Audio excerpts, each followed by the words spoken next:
সুপ্রিয় দর্শক, আসসালামু আলাইকুম। সংলাপ প্রতিদিন অনুষ্ঠানে আমি ক্যাপ্টেন হাসিব হাসান খান আপনাদেরকে স্বাগত জানাচ্ছি। আজ আনুষ্ঠানিকভাবে আমাদের নির্বাচনী প্রচারণা শুরু হলো।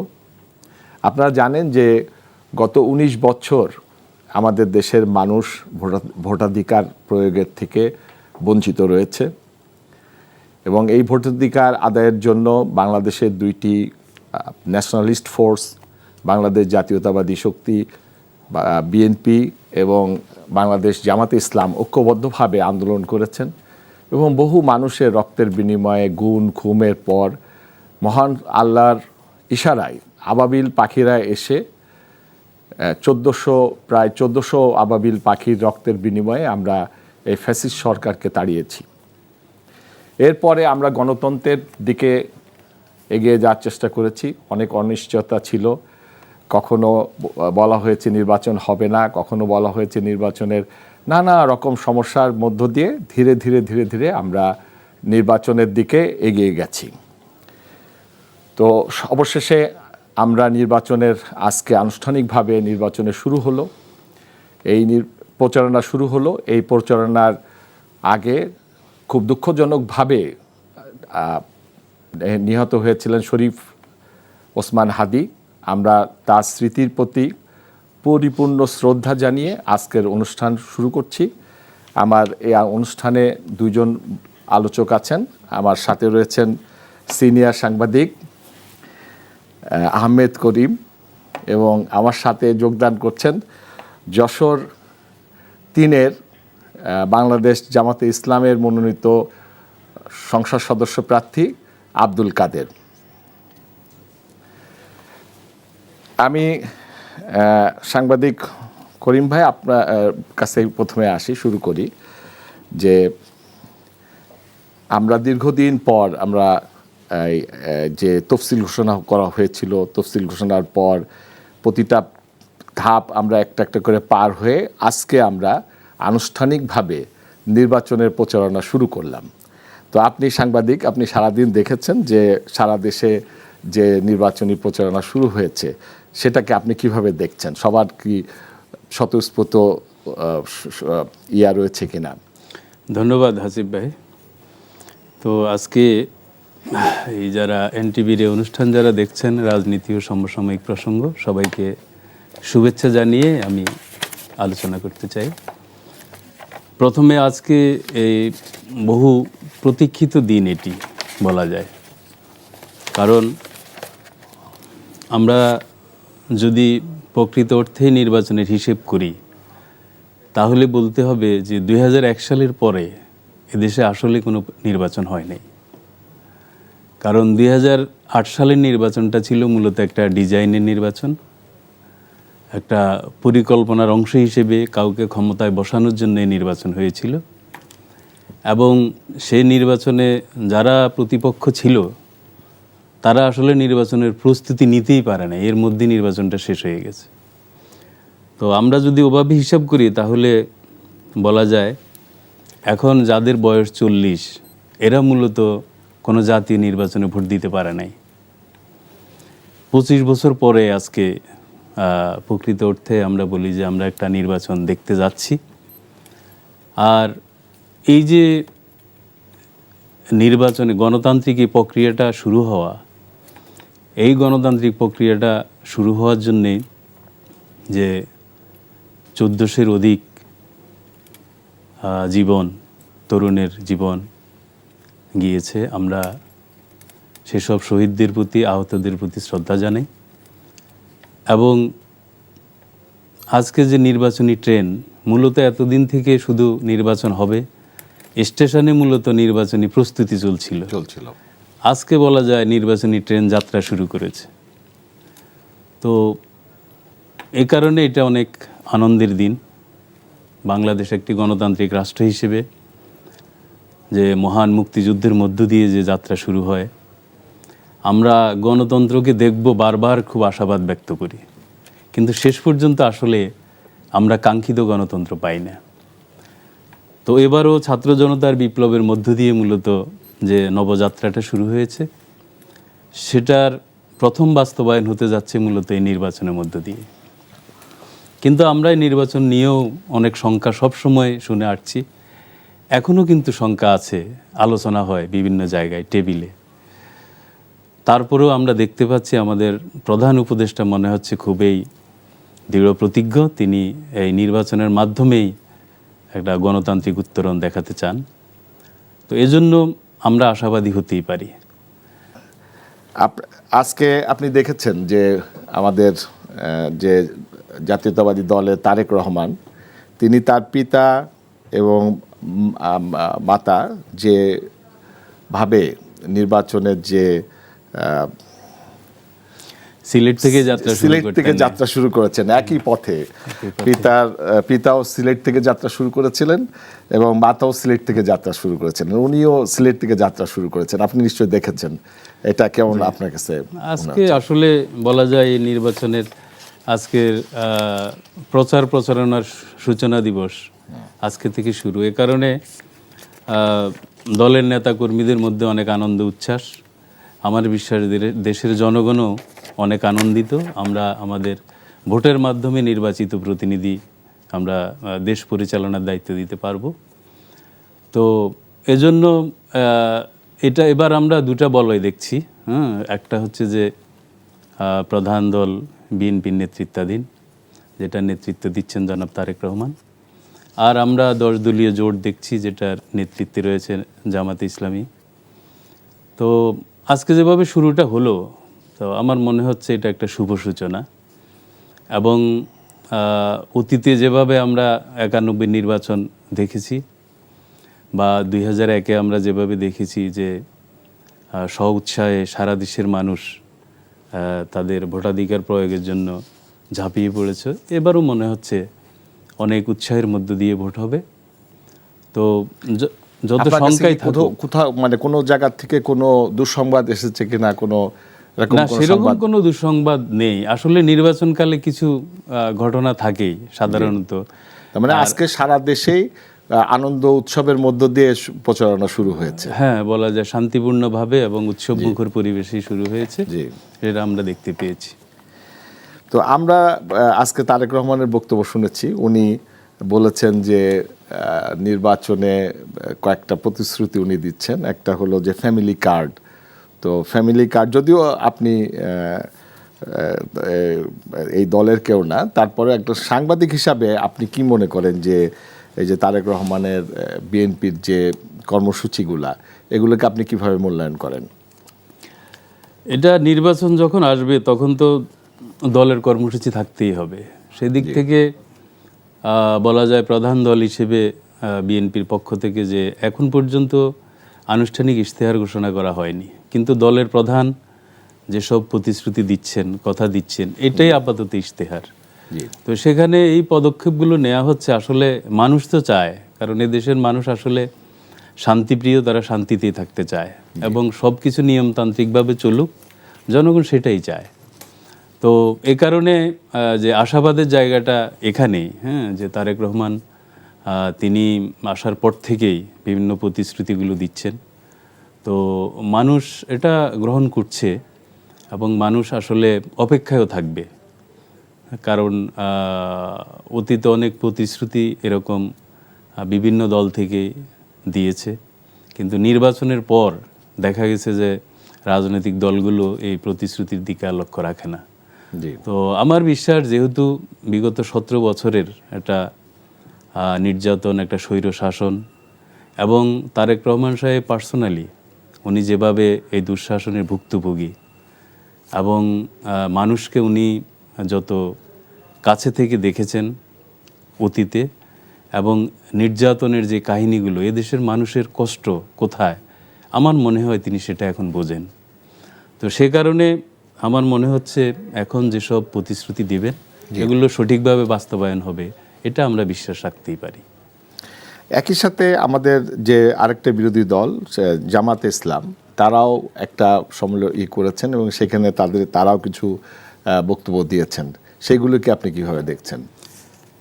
জামাতে ইসলামী নেতৃত্বে যে 10 দলীয় জোট, তারাও আনুষ্ঠানিক কোনো ঘোষণাপত্র এখনো দেননি, কিন্তু আমরা দেখেছি অর্থনৈতিক রূপরেখা কী হবে এরকম একটি সেমিনার তারা করেছেন, সম্মেলন করেছেন। তো সেই সম্মেলনে আমরা দেখতে পাই যে মূলত এটা আন্তর্জাতিকভাবে আন্তর্জাতিক বিভিন্ন সংস্থার প্রতিনিধিরা ছিল।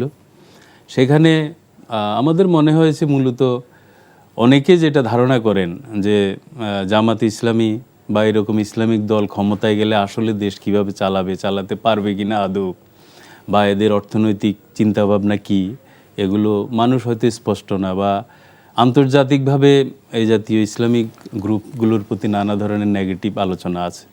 তো ওনারা মনে হচ্ছে কর্মসূচির মাধ্যমে ওনারা পরিষ্কার করতে চাচ্ছেন যে না, অর্থনীতিটা কিভাবে চালাতে হবে এটা আমরাও সক্ষম এবং আমাদেরও চিন্তাভাবনা আছে। এই জিনিসগুলোই মূলত ওনারা তুলে ধরছেন এবং ইশতিহার যখন দেবেন তখন আমরা বিস্তারিত বলতে পারবো ওনারা কোন ক্ষেত্রে আসলে কি কি পরিবর্তন চান। তবে আমাদের একটা মনে হচ্ছে 10 দলীয় জোট এবার তারা সুস্পষ্ট পরিবর্তনের একটা অঙ্গীকার নিয়েই সামনে যাবে, সেই রকমই তাদের গতিপ্রকৃতি মনে হচ্ছে। তো অনেকে একটু বলছেন যে ফ্যাসিস্ট যে সরকারটা ছিল দীর্ঘ সময় তারা আমাদের দেশের উপরে একটা স্টিম রোলার চালিয়েছেন, গুম খুন করেছেন। তাকে সরাতে যে দুইটা মূল শক্তি বিএনপি এবং জামাত, তাদের একসাথে কাজ করেছিলেন তারা, কিন্তু নির্বাচনী মাঠে এসে তারা যে প্রতিযোগিতা করছেন এটা ঠিক আছে, কিন্তু প্রতিহিংসা কিংবা ওই ধরনের কোনো ঘটনায় গেলে কি হতে পারে আপনার মনে হয়? আমার মনে হচ্ছে যে এবার প্রতিহিংসা যাওয়ার কোনো কারণ নেই, কারণ এই দুই জোটেই মূলত অনেক নির্যাতন মধ্য দিয়ে তারা এগিয়েছে এবং বাংলাদেশের রাজনীতির যে ইতিহাস সেটা হচ্ছে সংঘাত করলে আসলে কেউই লাভবান হবে না এবং শেষ পর্যন্ত জনগণই ক্ষতিগ্রস্ত হবে। তো এই কারণে রাজনৈতিক দলে বিভিন্ন ধরনের দ্বন্দ্ব সংঘাত থাকে, অনেক সময় কিছু উগ্রকর্মী থাকে যারা তাৎক্ষণিক হয়তো কিছু ঘটনা ঘটায়। আবার হচ্ছে অতীতে কিন্তু যখন মিডিয়ার যুগ ছিল না, যখন স্বল্প সংখ্যক মিডিয়া ছিল অথবা মিডিয়ায় খবর পৌঁছাতে অনেক সময় লাগতো, তখন দেখা যেত যে অনেক ঘটনাই কিন্তু মানুষ জানতো না। কিন্তু এখন ছোট ঘটনা হলেও এটা মিডিয়ায় খুব বড় আকারে চলে আসে এবং তাৎক্ষণিক চলে আসে। তো যার কারণে এখন হয়তো কম সংঘাতকে অনেক বেশি সংঘাত মনে হবে। তবে যেভাবে যাত্রা শুরু হয়েছে আমার মনে হয় সব পক্ষই ধৈর্য ধারণ করবে এবং একটি সুষ্ঠু নির্বাচনের মধ্য দিয়ে জনগণের প্রকৃত প্রতিনিধি নির্বাচন করতে সক্ষম হবে। নির্বাচনে কি আপনি কোনো সহিংসতা দেখছেন কিনা? কারণ আমাদের নির্বাচন শুরুর ঠিক একদম প্রথমেই আমরা হাদিকে হারিয়েছি এবং অনেক জায়গায় আমরা দেখেছি যে হত্যাকাণ্ড ঘটেছে। তো আগামীতে যখন আমরা যত নির্বাচনের দিকে আগাবো তখন কি কোনো সহিংসতা আপনি কি চিন্তা করছেন কিনা? সহিংসতা আসলে জনগণ আশা করে না এবং রাজনৈতিক দলগুলো চায় বলে আমরা বিশ্বাস করি না। কারণ নির্বাচনে যে হারুক বা যে জিতুক, এটা গণতন্ত্র মানেই হচ্ছে হার জিত থাকবে। যারা পরাজয় মেনে নিতে পারবে না, বুঝতে হবে তারা কিন্তু গণতন্ত্রে বিশ্বাস করে না। যারা গণতন্ত্রকে লালন করে তারা কিন্তু পরাজয়কে বরণ করবে। তারা আবার চেষ্টা করবে মানুষের কাছে যেতে কর্মসূচি নিয়ে, মানুষ আবার তাদেরকে পছন্দ করলে ক্ষমতায় নেবে। এটাই হচ্ছে গণতন্ত্র। তো এটা না করে কেউ যদি জোর করে কিছু করতে চায়, যদি মানুষের অধিকার হরণ করতে চায়, ভোটাধিকার লঙ্ঘন করতে চায় বা ভোটকেন্দ্র দখল করে কিছু করতে চায়, তাহলে বুঝতে হবে তারা কিন্তু প্রকৃত অর্থে গণতন্ত্রে বিশ্বাস করে না। তো বাংলাদেশে এত কিছুর পরে যে নির্বাচন হতে যাচ্ছে সেখানে আমার বিশ্বাস রাজনৈতিক দলগুলো চেষ্টা করবে সেটা না হয়, কিন্তু একটা ষড়যন্ত্র হতেই পারে। যেমন ওসমান হাদির মতো যে হত্যাকাণ্ড, যে ঘটনা, হ্যাঁ, সেটা তো ধরেন এটার পিছনে তো নিশ্চয়ই সুদূর প্রসারী কোনো ষড়যন্ত্র আছে। এখনো যদি কেউ নির্বাচনটা বানচাল করতে চায় তাহলে দেখা যাবে হয়তো দেশের কয়েক জায়গায় তারা একটা সহিংস ঘটনা ঘটাচ্ছে। তো এই কারণে এটার ক্ষেত্রে সব রাজনৈতিক দলগুলো সতর্ক থাকতে হবে। আপনি দেখছিলেন যে একজন নির্বাচনে যিনি প্রতিদ্বন্দ্বিতা করছেন তিনি ইতিমধ্যে তার দলের ইশতেহারের বাইরেও তিনি ইতিমধ্যে তার এলাকার যে সমস্যা সেটা সমাধানের জন্য সে একটা পরিকল্পনা করে রেখেছেন। তো এরকম 300 আসনে যারাই নির্বাচন করছেন প্রত্যেকেরই পরিকল্পনা আছে। আপনি এটা কিভাবে দেখেন? ধন্যবাদ, সহ আলোচককে ধন্যবাদ জানাতে চাই। তিনি স্থানীয় সমস্যাকে অনেক বেশি গুরুত্ব দিচ্ছেন কিন্তু এখানে আসলে একটি বিষয় লক্ষণীয়, সেটা হচ্ছে যে আমরা জানি উনি যে সমস্যাগুলো কথা বলছেন এগুলো কিন্তু সমস্যা সমাধান করার কথা স্থানীয় সরকারের। কিন্তু আমরা এখন ধরেন দেখতে পাই সব জায়গাতেই যারা মেম্বার অফ পার্লামেন্ট হবেন তারা স্থানীয় সমস্যাগুলোকে অনেক গুরুত্ব দিচ্ছেন, কারণ এগুলো স্থানীয় সরকার সমাধান করতে পারছে না। তো এটা একদিকে একটা ভালো দিক, জনপ্রতিনিধিরা এটা তাদের ভাবনার মধ্যে নিয়েছেন। অন্যদিকে এটা হচ্ছে যে আসলে এটা সংসদ সদস্যদের মূলত কাজ না। তো যেহেতু আমাদের এগুলো স্থানীয় সরকারকে শক্তিশালী করা হয় নাই বা স্থানীয় জনপ্রতিনিধিদেরকে ক্ষমতায়ন করা হয় নাই, এ কারণে আমাদের সংসদ সদস্যদেরকে এগুলো ভাবতে হচ্ছে। তো জনপ্রতিনিধিদের এই ভাবনা অবশ্যই পজিটিভ, তারা জনগণকে নিয়ে ভাবছেন, স্থানীয় সমস্যা নিয়ে ভাবছেন। করিম ভাই, আমরা দেখছি যে যারা নির্বাচনে গেছেন, বিএনপি এবং জামাতে ইসলাম, তারা দুইজনেই কিন্তু পরিকল্পনা নিয়ে সামনে আসছেন। যেরকম তারেক রহমান বলেছেন ফ্যামিলি কার্ড, কৃষক কার্ড, তারপরে স্বাস্থ্য, বিভিন্ন পরিকল্পনা করছেন। জামাতে ইসলাম এইভাবে পরিকল্পনা করছেন। এটাকে আমাদের ভোটাররা কিভাবে দেখছেন? ধন্যবাদ। আসলে আমাদের ভোটাররা অপেক্ষায় আছেন এগুলো শোনার জন্যে, আসলে কারা কি করবেন নাগরিকদের জন্য। তো আসলে সবচেয়ে বড় প্রয়োজন ছিল আমাদের, বা আমরা আশা করব নির্বাচনী ইশতেহারে সবার সেটা থাকবে, সেটা হচ্ছে প্রতিটি নাগরিক তাদের অধিকারগুলো কিভাবে নিশ্চিত করবে, তারা পাবে। যেমন ধরেন যেগুলো ঘোষণা হচ্ছে এগুলো কিন্তু সুবিধা বঞ্চিতদেরকে সুবিধা দেওয়ার কথা বলা হচ্ছে, কিন্তু আমরা মনে করি সমগ্র জনগোষ্ঠীর জন্য প্রতিটি নাগরিকের যে সাধারণ অধিকার, এই অধিকারটা প্রাতিষ্ঠানিকভাবে কিভাবে নিশ্চিত হবে, এরকম কর্মসূচি আমরা আশা করব নির্বাচনী ম্যানিফেস্টোতে। আর এখন যেগুলো বিচ্ছিন্নভাবে বলা হচ্ছে এগুলো তো অবশ্যই জনগণ স্মরণে রাখছে, এবং আমার মনে হয় অতীতে যে কোনো সময়ের চেয়ে বাংলাদেশের জনগণ অনেক সচেতন, তারা সবাই মাথায় রাখবে। এবং রাজনৈতিক দলগুলো সেভাবে সামনে আসছে যে কর্মসূচি নিয়ে আসছে, এবং কর্মসূচি তারা প্রকাশ করছে যে আমরা ভোট যত কাছে আসবে এটা ততই গুরুত্বপূর্ণ হয়ে উঠবে। তো এটা একটা ভালো লক্ষণ আপনি মনে করেন? অবশ্যই। শুনছিলেন যশোরের যিনি প্রার্থী, উনি তার স্থানীয় বিষয়গুলো নিয়ে কথা বলছিলেন। আপনি সাংবাদিক, আমাদের একটা সমীক্ষা হয়েছে, এই সমীক্ষাতে দেখা গেছে যে 98 মানে 89% সাংবাদিকরা ভয় পাচ্ছেন যে নির্বাচনে সহিংসতা হতে পারে এবং তারা শারীরিকভাবে হামলার শিকার হতে পারেন, এর একটা সমীক্ষা বেরিয়েছে। তো আপনি কি এটাকে বিশ্বাস করেন, নাকি আপনার কাছে এটা কি মনে হয়? ধন্যবাদ। আসলে এরকম সমীক্ষা, এটা আসলে সংখ্যাটা ওনারা যেসব বিষয়ের উপর ভিত্তি করে বলছেন, জি, তো এটা কাকতালীয় হলে হতে পারে, কিন্তু এরকম হওয়ার কোনো সম্ভাবনা দেখি না। তবে সাংবাদিকদের একটা ঝুঁকি আছে, সাংবাদিকদের ঝুঁকি আছে এই কারণে, কারণ আমরা এই ঝুঁকির জন্য প্রধানত বা অনেক ক্ষেত্রেই সাংবাদিকরাই দায়ী। যেমন ধরেন আজকে আমরা যদি এই যে আমাদের সাংবাদিক সমাজের বিভিন্ন কর্মকাণ্ড এখন দেখছি, ধরেন এক গ্রুপ এখন বলছে যে আমাদের ঐক্যবদ্ধতা দরকার, সাংবাদিকরা ঐক্যবদ্ধ না থাকলে চাকরিরও যেমন নিরাপত্তা নাই, জীবনেরও নিরাপত্তা নাই। কিন্তু এটা প্রধানত কারা বলেন? এটা যখন যারা বিপদে থাকেন তখন তারা বলেন। যারা ক্ষমতার কাছাকাছি থাকেন ওনারা কিন্তু সাংবাদিকদের ঐক্যবদ্ধ হওয়ার কথা বলেন। শফিক রেহমান তো একটা কথা বলেছেন, শফিক রেহমান যেটা বলেছেন এটাই সত্য। এবং আমরা এর আগেও দেখছি, মানে যখন যে সরকার থাকে, সাংবাদিক সমাজ যারা সরকারের আনুকূল্যে থাকে ওরা কিন্তু ঐক্যবদ্ধতার উপর কোনো গুরুত্ব দেয় না, নিরাপত্তা নিয়ে তারা ভাবে না। কিন্তু যারা বাইরে থাকে ওনারাই বলেন যে ঐক্যবদ্ধ হওয়া দরকার, নিরাপত্তা দরকার। তো নিরাপত্তার জন্য প্রধান শর্তই হচ্ছে সাংবাদিকদেরকে ঐক্যবদ্ধ থাকতে হবে, সাংবাদিকদের নিরপেক্ষ থাকতে হবে, তাহলে আপনি এরকম। কিন্তু আরেকটা সমীক্ষা আপনাকে বলি যে এই 2025 সালে আপনার 1785টা ঘটনা ঘটেছে, আন্দোলন, এবং এই আন্দোলনকে দায়িত্ব পালন করতে যে পুলিশ বলছে যে তাদের 601 জন আহত হয়েছে। তো এই বিষয়টা আইজিপি সাহেবও কিছুদিন আগে যে মনে হয় উনি বলেছেন যে আমরা দায়িত্ব পুলিশ সদস্যের কথা বলছে, আপনি সেটাকে কিভাবে মনে করেন? না, সেটা হচ্ছে যদি নিরাপত্তা কর্মীরা নিরাপত্তা দিতে গিয়ে, জনগণের নিরাপত্তা দিতে গিয়ে আহত হন, নিহত হন।